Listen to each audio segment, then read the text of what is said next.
কেমন আছো তুমি? সুখী হতে পেরেছো কিনা জানতে বড় সাধু হয়।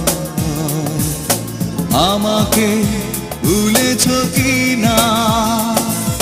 কেমন আছো তুমি? সুখী হতে পেরেছো কিনা জানতে বড় সাধু হয়।